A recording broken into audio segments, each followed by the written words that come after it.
বাংলার কালচার বললে সার্বিকভাবে তো সব কিছুই কভার হয়ে যায়, যে এখানকার যা যা অনুষ্ঠান, কালচার, ড্রেসিং সেন্স, মানুষের কীরকমভাবে কী হয় অনেকটা দেখতেই পাচ্ছে।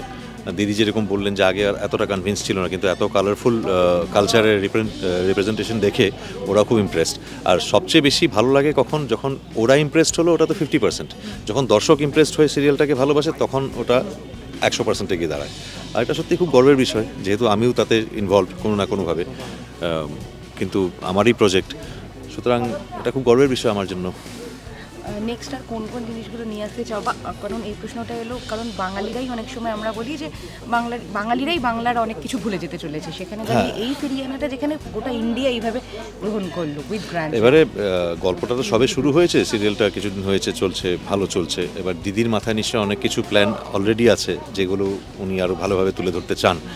আর সেগুলো আস্তে আস্তে ওনার যতটা ক্যাপাসিটি, যতটা জানার ওনার আছে, জানা রয়েছে, সবটাই উনি আনবেন, এটা আমার মনে হয়। বাংলা ধারাবাহিকের দুনিয়া আর ওখানে দুনিয়ার মধ্যে পার্থক্যটা কীভাবে দেখতে পাবেন? পার্থক্য আছে মানে বলতে গেলে, যেহেতু ইউনিট বড়, অনেক বেশি প্রফেশনাল, ওরা ওয়ার্কিং আওয়ার্সটা একটু বেশি আর টিডিএস হয়।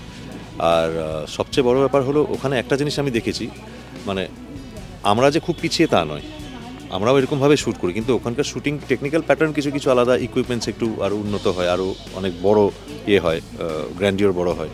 দিদি বললেন যেরকম হয়, সেটা আছে। আর একটা জিনিস আমার যেটা ভালো লেগেছে, ওখানে কখনো কেউ না বলে না, মানে কোনো এক্সকিউজ নেই, বলে यहाँ पे आप ये अभी 1 घंटे के अंदर चाहिए, ये शूट होने वाला है, हो जाएगा।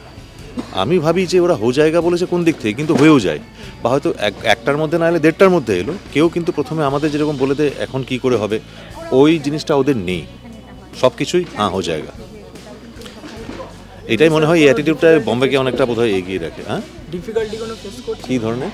মানে এখানে বাংলাতে যে নর্মাল আছে একটা ল্যাঙ্গুয়েজ ব্যারিয়ারটা নেই, এখানে হিন্দির ক্ষেত্রে কোনো ল্যাঙ্গুয়েজ ব্যারিয়ার? আমি কিন্তু বাংলা শেখার আগে হিন্দি মানে বলা অভ্যেস ছোটোবেলা থেকে, সুতরাং আমার বাংলা, হিন্দি, ইংরেজি আমার লিখতে পড়তে কোনো অসুবিধাই হয় না।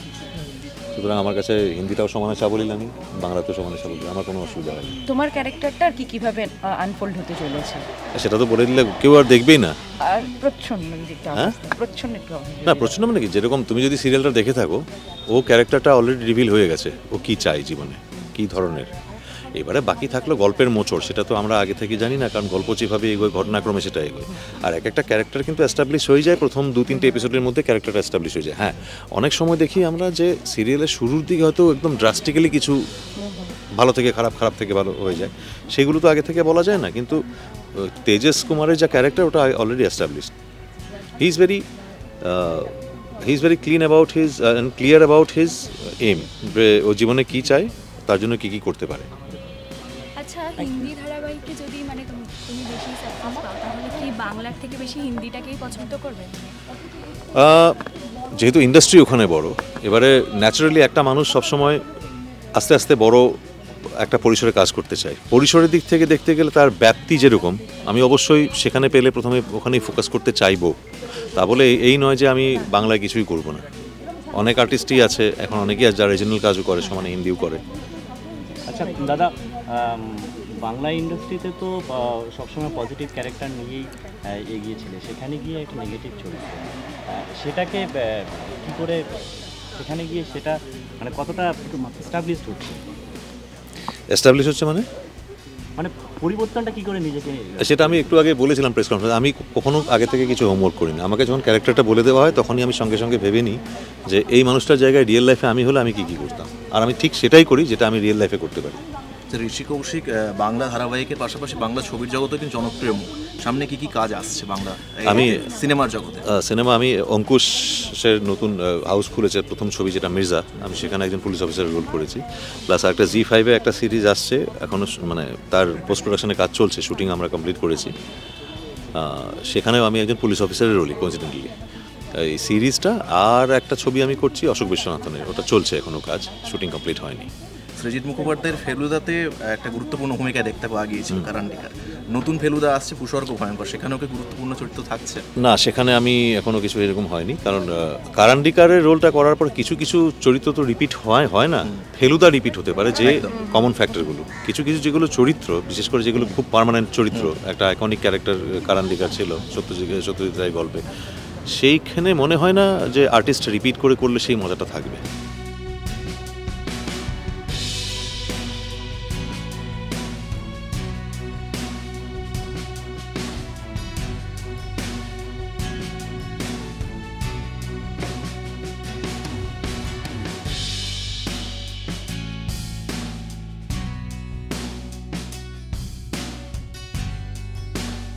যে আমি সব থেকে বড় চ্যালেঞ্জ ছিল যে আমি শোটাকে করতে পারবো কিনা ওখানে, এবং সেই শোটা দেখবে কিনা দর্শক, এটা হচ্ছে সব থেকে বড় চ্যালেঞ্জ। তার জন্য যা করতে হবে করব। তারপরে এলো এটা, কারণ শোয়ের কন্টেন্ট একটা ম্যাটার করে সর্বভারতীয় স্তরে, আমাদের এক্সিকিউশন আমরা সেই লেভেলে পারবো কিনা। তো যার জন্য আমরা না জানপ্রাণ লড়িয়ে দিয়েছিলাম। যেমন প্রথম ধরো 20 বছর আগে শুরু করেছিলাম এখানে, তখন যেমন আমার মনে আছে আমরা প্রথম শোটার জন্য সব মানে সর্বস্ব দিয়ে দিয়েছিলাম। তারপরে ওকে ইষ্টিকুটুম অ্যাকচুয়ালি, তো তখনও আমরা মনে হয়েছিল যে আমরা সব কিছু দিয়ে ইষ্টিকুটুম করব, এবং এটা করার ফল আমরা পেয়েছিলাম। তো এটা আমাদের একটা নতুন শুরু, এত বছর পরে অন্য ওয়ার্ল্ডে একটা নতুন শুরু। তো সেইখানে সেই চ্যালেঞ্জটা আমাদের ছিল যে আমাকে করতে হবে, মানে কোনো বিকল্প নেই। তখন মনে হলো যে আমি বাংলা বাড়ি বেছেছি, বাংলার গল্প বলবো, তাহলে বাংলার যা যা মাধুর্য আছে, যা যা রিচ কালচার আমাদের, এবং ভীষণ একই সঙ্গে খুব সুন্দর, এই সবটা আমি তুলে ধরতে চাই। সেই কারণে আমি মনসামঙ্গল দিয়ে শুরু করি। হ্যাঁ, ইনিশিয়ালি আমি খুবই বাধা পেয়েছিলাম যে মনসামঙ্গলটা কি, সারা ভারত তো জানে না, সারা ভারতে মনসা হয় না। তো আমি বলেছিলাম যে শুধু এটা একটা পুজো হিসেবে দেখে আমরা যদি এর বিউটিফিকেশনটা দেখি, এর সঙ্গে যে গানটা আছে সেটাকে দেখি, গানের সুরটাকে দেখি, তাহলে মনে হয় দর্শকের নতুনও লাগতে পারে। তো আমরা যখন গেছি একটা চ্যালেঞ্জও তো বটে, চ্যালেঞ্জ না নিলে চ্যালেঞ্জটা ভাঙবো কী করে, যেটা তৈরি হয়ে আছে সেটাকে ভাঙবো কী করে। তো সেইভাবে মনসামঙ্গল এলো, ওটা ওয়েল অ্যাকসেপ্টেড হলো। তখন আমারও একটু কনফিডেন্স এলো যে ঠিক আছে আমি দিতে পারবো। এবার বুঝলাম গল্পটা বলতে গিয়ে যে ওরা মেইন প্রোটাগনিস্টকে ভালোবেসে ফেলেছে, ছেলেটা আর মেয়েটাকে। একবার যদি এই দুজনকে ভালো লেগে যায় তখন তোমার নিজের চাপ অনেকটা হালকা হয়ে যায়। এরা যা করছে তার সঙ্গে জার্নি করে মানুষ। তো সেই রকমভাবেই তখন গল্পটা এগোলো গল্পটা। এবং আর একটা খুব মজা যে এখানে যেমন আমি অনেক খেলিয়ে বলি, ওখানে খুব তাড়াতাড়ি করে গল্পটা বলতে হয়। একই গল্প আমি এখানে 7 দিন বলবো, ওখানে 3 দিন বলবো, এই ব্যাপারটা ক্রিস্প ব্যাপারটাও থাকতে হয়। প্রত্যেকটা রাজ্যে, বিভিন্ন রাজ্যে তো বিভিন্ন আলাদা আলাদা নিয়ম, এবং সেক্ষেত্রে বাংলার থেকে জিনিসটা তুমি বলছিলে অনেকটাই আলাদা, মানে অনেক পুরোটাই প্রায় আলাদা, বাংলা একটা আলাদা জায়গা হিসেবে দেখা যেতে পারে। সেই জায়গা থেকে কোন কোন জিনিসগুলোকে তোমাকে আলাদা করে মাথায় রাখতে হচ্ছে, মানে কি নোট? যেমন কালচারালি ডিফারেন্স তো সব জায়গায় থাকে, তার সঙ্গে খাদ্যাভ্যাস থাকে। হ্যাঁ, পোশাক আশাকের এক ধরন তোমাকে দিতে হবে। যদিও বাঙালি বাড়ি বলে আমি বাঙালি পোশাক ব্যবহার করতে পারছি, এটা আমার সুবিধের জায়গা। অসুবিধের জায়গা হচ্ছে যে অনেক দর্শকই হচ্ছেন ভেজ, তো সেটা আমার যখন সিন দিয়ে আমার মাথায় থাকে না, কারণ আমরা তো মাছ মাংসের বাইরে ভাবি না। তো মানে বেড়াতে গেছে, চাইনিজ হোটেলে খাচ্ছে, সেখানে আমার ওই আইটেম রয়েছে, চিংড়ি দেওয়া রয়েছে। তো সেরকমও হয়েছে, মজা হয়েছে যে আমাকে অ্যালার্ট করা হয়েছে যে এটা কিন্তু দর্শক ঘুরিয়ে দেবে, কারণ ওরা ননভেজ তো খায় না, ভেজ খায়। তো ওরা ভাবতেই পারবে না যে একটা মেয়ে এরম বসে বসে ভেজ খাচ্ছে, ননভেজ খাচ্ছে। তখন আমি ওটাকে পনিরে শিফট করলাম। তো এইরকম চেঞ্জ তো করতে হয়। আর সাজ পোশাকের দিক থেকে যদি বলো, কারণ আমরা যদি ধরো কসৌটি জিন্দেগি, মানে যে সিরিয়ালগুলো আমরা দেখেছি একটা সময়, ওদের সাজ পোশাকটাও অনেকটা আলাদা, মানে হ্যাঁ না, যেটা এখানে তো সুবিধে আছে বাঙালি বাড়ি, যার ফলে বাঙালি সাজ সাজাচ্ছি আমি, একদম সাদা লাল ঢাকাই পরাই। কখনো মানে আমাদেরই এখান থেকেই শাড়ি যায়, হ্যাঁ মানে আমাদেরই ডিজাইনের শাড়ি যায়। তো বা কখনো আমরা বলে দিই ডিজাইনার সেটা করে দেয়, আমাদের যে ডিজাইনার ওখানে। তো সেটা অসুবিধে হচ্ছে না। একটু মিক্সডও আছে, মানে সবই যে বাংলার শাড়ি, বাংলাও তো এখন অনেক রকম শাড়ি পরে, তাই না? তো সেরকম শাড়িও আছে, বেনারসি আছে, চান্দেরি আছে, সব রকম মিশে মানে। এবং ওখানে একটা কালার ঠিক করে দেওয়া হয়। আচ্ছা, মানে সেটের কালারের সঙ্গে তোমাকে ওই কালারগুলোই রাখতে হবে, তাহলে টোটালিটিতে একটা সুন্দর ইমেজ আসে। তো সেই কালারগুলো, অপশানগুলো মাথায় রাখতে হয়। এই থ্যাংক ইউ। যখন বলিউডে প্রথম জায়গা করা শুরু করলো, প্রথম যে ডিফিকাল্টিটা যেটা তুমি সম্মুখীন হয়েছিলে সেটা যদি একটু শেয়ার করো। ফার্স্ট ডিফিকাল্টি হচ্ছে যে কনভিন্স করাতে একটু প্রবলেম হতো, সেটা কিন্তু আমার ইনহাউসকে বেশি। চ্যানেল তো জেনে গেছে ততদিনে, কারণ 3 বছর আগে তো শুরু। এই শোতে যে প্রথম অসুবিধাটা হয়েছিল আমার ইনহাউস টিম নিয়ে, যাদের আমরা হায়ার করেছি তারাই খুব প্রশ্ন তুলতো, কারণ তারা কাজটা করবে কী করে বুঝতে পারছে না যে এটা আবার হয় নাকি, এত লম্বা সিন কেন হবে, আচ্ছা হিরোইন এত কথা বলবে কেন, এরকম অনেক ইনপুট ছিল যে এখানে কিন্তু এরকম বলে না, সবসময় এই রেফারেন্সটা শুনতে হয়েছে, এখানে এটা হয় না। তো আমি বলেছিলাম যে আমি তো এখানেই 3 বছর কাজ করছি, এবং যে হয় এবং সবার থেকে ভালো হয় সেটা অলরেডি প্রুভড, তাহলে আর হয় না শুনবো কেন, তাহলে আমি করে দেখি। না আপনার প্রজেক্ট বন্ধ হয়ে গেলে তো আমাদেরও খারাপ লাগবে। কারণ দেখো যা কিছু যদি বন্ধ হওয়ার হবে, তো আমার কনভিকশনে তো কাজটা করতে হবে, আমি যেটা বিশ্বাস করি সেটাই করব, আমি ওটা পারবো না করতে। তখন দেখা গেল যে লম্বা সেন্টেন্সগুলো বা যেখানে একটু ডিটেল থাকে সেখানে বেশি নাম্বার ওঠে, মিনিট টু মিনিট অ্যানালিসিস হয়। তো আমরা ওদের সঙ্গে শেয়ার করলাম কাগজে নিয়ে। এখন প্রতি সপ্তাহে তারাই কংগ্রাচুলেশন জানায় রেটিং বাড়ছে বলে। এবং সেই যে আমাকে সবথেকে বেশি আপত্তি করেছিল ক্রিয়েটিভ হেড, সেই মেয়েটি হিমাচল প্রদেশের মেয়ে, গারিমা ডিমরি নামই বললাম। তো সবথেকে ওর অনেক অবজারভেশন ছিল, খালি প্রশ্ন করা ভালো, কিন্তু ও কনভিন্সড হতে পারতো না। তো একদিন ফাইনালি এর আগের বার যখন গেলাম আমাকে বলল যে প্রথম আমি না সত্যি আপনার গল্প বুঝতে পারতাম না এবং মনে হতো যে কিছুতেই শোটা দাঁড়াবে না। ও একটা অনেক বছর একটা হাউসে ছিল, সেই হাউসটাকে দাঁড়ও করে কিন্তু শিফট করে নতুন আমাদের এখানে এসছে। তো বললো যে আমার একটা স্টেক ছিল, সবাই বলবে যে তুমি কিছু করতে পারলে না। তো এখন না আমি অন্ধের মতো মানি, আমি বিশ্বাস করি আপনি যেটা দেবেন সেটাই বেস্ট, আমি আর কোনো কথাই বলি না এটা নিয়ে। তো এটা আমার পাওনা বলে আমার মনে হয় যে আমি অন্তত পেরেছি ওদের বোঝাতে যে আমি কি চাই। তার মানে ম্যাজিক মোমেন্টস পরবর্তীকালে একটা চ্যালেঞ্জ হয়ে দাঁড়াবে বলিউডের জন্য, এটা ধরে নেওয়া যাচ্ছে। আপনার সেটা আমি ধরছি না, চ্যালেঞ্জ না হোক, ভালোবাসাই হোক। তোমার লেখা চরিত্রগুলো দর্শকের মনে এমনভাবেই দাগ কেটে যায় যে ধারাবাহিক শেষ হয়ে গেলে দর্শকের মন থেকে সে যেতে চায় না। এখনো আমরা যদি সোশ্যাল মিডিয়ায় নাম ধরে বলে ক্যারেক্টারের নাম নিয়ে এখনো ফ্যান ফিকশন কিন্তু চলছে। গুড্ডি রণজয়কে নিয়ে তুমি কি দেখো, মানে গুড্ডি এবং অনুজকে তোমার? আমি আমার শো দেখি না কোনোদিন, সব থেকে মজার কথা এটা। আমি ঝনক দেখেছি, তাও প্রিভিউ করতে হয়েছে বলে। আমি আর কোনো শো দেখি না, বহু বছর ছেড়ে দিয়েছি দেখা। আমি যদি সারাদিন লেখার পর কমিশন করার পর আবার শো দেখতে বসি তাহলে আর 24 ঘন্টাই তো দিনে, তাহলে আর পারবো না। কুসুম দোলারও আবার রিপিট টেলিকাস্ট শুরু হয়েছে এবং সেটা খুব ভালো নাম্বার দিচ্ছে। আমি খালি আমার কনসার্ন হচ্ছে নাম্বার। এত ধারাবাহিক থাকা সত্ত্বেও সেই পুরনোকেই ফিরিয়ে আনা এবং কুসুম দোলা হিন্দিতে হচ্ছে, হিন্দিতে শেষ হলো, ওখানে আবার সেই একই ব্র্যান্ডিংয়ে মোহর দিয়ে দিল, ওই গল্পটাই নিল আর কি।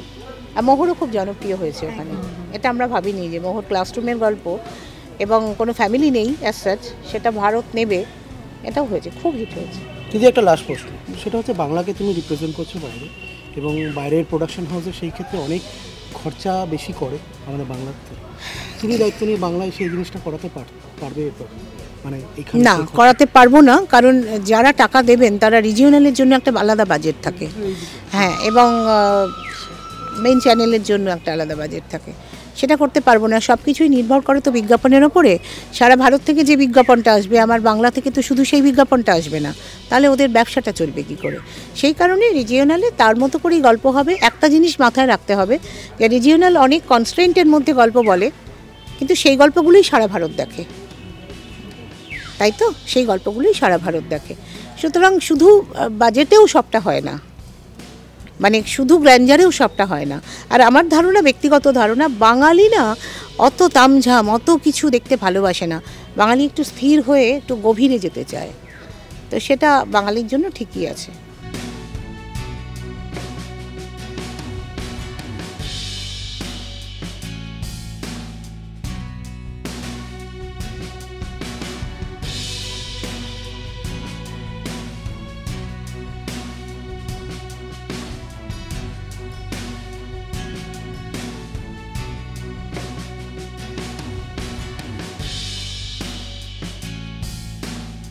ফাইনালি যখন যেভাবে সুন্দরভাবে কাস্টিংটা হলো, তখন আমি ভারত রেনা হয়ে গেলাম। পরে ওই কালচার বা ওদের কথাবার্তা বা ওদের ছোট ছোট জিনিস, চায়ের সাথে কোন রুটি খাওয়া হয়, এটা বহুবার আমার যিনি ক্রিয়েটিভলি ওখানে হ্যান্ডেল করেন গরিমার সাথে অনেকবারই কথা হয়েছে যে কোনটা হিন্দু কাশ্মীরি করে, কোনটা মুসলিম কাশ্মীরি করে। দুটোর মধ্যে তো একই জায়গার লোক হলেও ডিফারেন্স আছে, কী পরেন কী খান, এটার মধ্যে একটা বেসিক ডিফারেন্স থাকে। ফলে এই যে ওয়াজওয়ানের আমরা কথা শুনি, wazwan is basically the Muslim version of that, খাবার দাবার ওইটা নিয়ে। সো লিটল ডিফারেন্সেস তো আছেই। এবং বাংলায় যেহেতু আমার জন্ম এবং বড় হয়ে ওঠাটা, এবং যেটুকু আমি জীবনে অ্যাচিভ করতে পেরেছি, ফলে বলতেই পারেন আমার জন্মভূমি কর্মভূমি দুটোই বাংলা। কিন্তু যেহেতু মা বাবা ভীষণভাবে অ্যাটাচ ছিলেন এবং আমারও একটা অ্যাটাচমেন্ট ছিল। আমার গ্র্যাজুয়েশন কিন্তু জম্মু ইউনিভার্সিটি।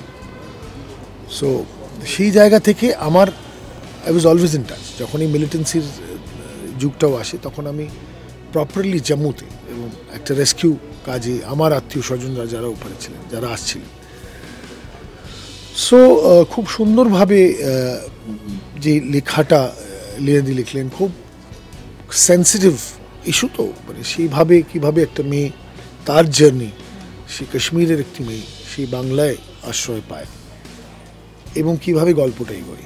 তো সেটা আমি লিয়াদির সব কাজেই একদম গোড়ার থেকেই যুক্ত থাকি এবং এই কাজেও যুক্ত ছিলাম। ফলে ইট ইজ আ ভেরি, বললাম আগেও বলেছি যে it will remain very memorable because মেসুমশাই চলে গেলেন, তারপরে 10-12 দিন আমরা একসাথে ছিলাম কাশ্মীরে। লিয়াদির বাবার কথা বলছি। ফলে ওনার সাথে ওই শিকারা রাইড করা বা ওনার জন্য খাওয়া অর্ডার করে কী খাবেন এবং কোনটা ভালো হবে খেলে, অনেক মেমোরিজ জুড়ে থাকে একটা কাজের মধ্যে এবং এটা ভালো হওয়ার ছিল, আমি জানতাম, গাট ফিলিং ছিল। এবং যেটা আমি আগে প্রেস কনফারেন্সে বললাম যে আমি কোনোদিন এই টিআরপি ব্যাপারে বিশ্বাসী নই, কিন্তু প্রত্যেক বৃহস্পতিবার সকালে উঠে প্রথম জিনিস দেখি কেউ যদি আমাকে টিআরপি না পাঠিয়ে থাকে আমি চেয়ে পাঠাই যে আমি জানতে চাই ঝানক কোথায় আছে। কেন ঝানকের সাকসেসফুল হওয়াটা বাংলার জন্য, আমি বলি গোটা বাংলার জন্য খুব ইম্পর্টেন্ট। এর মানে দুটো কালচারের মধ্যে পার্থক্য কিরকম দেখলে, দুটো ইন্ডাস্ট্রি, টেকনিক্যাল পার্ট বলো না, ইন্ডাস্ট্রি মানে আপনি Bombay industry versus Kolkata industry, না আমি 8 বছর কাজ করেছি, টেলিভিশনের গতিতে চলে। টলিউড আর বলিউডের ইন্ডাস্ট্রির ধারা তো অনেকটা আলাদা, তবে আমি মনে করি না ধারাটা, আমি আপনাকে বলি ধারাটা, আমরা ধারা কাকে বলি, ধরুন একটা হিন্দি টেলিভিশন শো 8 লাখ টাকা, একটা বাংলা টেলিভিশন শো 2,30,000 টাকা। এবার যেই আপনি আমাকে বাংলায় 8 লাখ টাকা দেবেন, আমি তার চেয়ে বেটার প্রোডাকশন দেখিয়ে দেবো। কথাটা মানে এই টেকনিশিয়ানরাই ওখানে কাজ করে এবং আমি বিশ্বাস করি আমার বাংলার টেকনিশিয়ানরা খুব এগিয়ে, অনেক সেন্সিবল, অনেক সেন্সিটিভ, অনেক শিক্ষিত এবং ওরা অনেক বেটার পারে। আমরা তাদের সুযোগ দিতে পারি না। এই ক্যামেরাম্যান সুদীপ, আজকে পুপু কাজ করছে, আমরা পুপু ডাকতাম, FTI ছেলে, সে এখন এক থা টাইগার জিন্দা হয়, অনেক লাকি, অনেকগুলো কাজ করে বাঙালি ছেলে, কিন্তু কলকাতা থেকে গেছে। বলা হয় যে ওখানে অনেক আধুনিক টেকনোলজিসও ব্যবহার করা আচ্ছা, তো টাকা দিতে হয়তো তার জন্য। আপনি 2,25,000 টাকায় কি আধুনিক নেবেন আর কত টাকা ভাড়া দেবেন? আজকে আমাদের ঝানকের ফ্লোরে এমনিতে 3টে ক্যামেরা পড়ে থাকে, 3টে ক্যামেরায় শ্যুট হয়। সেখানে আপনি বাংলার সাথে কম্পেয়ার করতে পারবেন। আপনাকে বুঝতে হবে যে রিজনাল মার্কেট একটা আলাদা মার্কেট। যখন আপনি প্যান ইন্ডিয়ার কথা বলছেন তখন একদমই অন্য স্তরে চলে যায় ব্যাপারটা। হ্যাটস অফ টু শৈবাল ব্যানার্জি কোনোভাবেই এখন যে আমি লাভ করব, আমাকে টাকা এটা করতে হবে, উনি আজ অবধি দাঁড়িয়ে উনি ওটা কথা বলেন। আমি খুব অসুস্থ ছিলাম যখন আমি সেকেন্ড রাউন্ডে গেলাম, উনি প্রত্যেক কটা টেক কেয়ার, মানে আমার যে ড্রেসিং করতে যাবে সে কলকাতা থেকে আমার সাথে গেছে এবং আমি শ্যুট করেছি, কোন সময়ের মধ্যে শ্যুট হবে, একটা গাড়ি ওয়েট করছে, হোটেল কী করে পৌঁছে দেবেন। সো এই যে টেক কেয়ার করা, নট বিকজ আই এম ভরত কল বা I am close to them, যে কোনো আর্টিস্টের জন্যই, আমাদের আরেকজন আর্টিস্টও এই কাজ করতে গিয়ে ওনার ক্যান্সার ডিটেক্ট হলো, উনি কেমন নিয়ে ওনার জন্য রিগ তৈরি করে উনি যখন পারবেন সেভাবে শুটিং করা, এটা একমাত্র ম্যাজিক মোমেন্টসের পক্ষেই সম্ভব। টলিউডের latest update, gossip and entertainment পেতে সাবস্ক্রাইব করুন শুধুমাত্র সিটি সিনেমা, আর ফলো করুন সিটি সিনেমার Instagram, Facebook, Twitter and ShareChat page.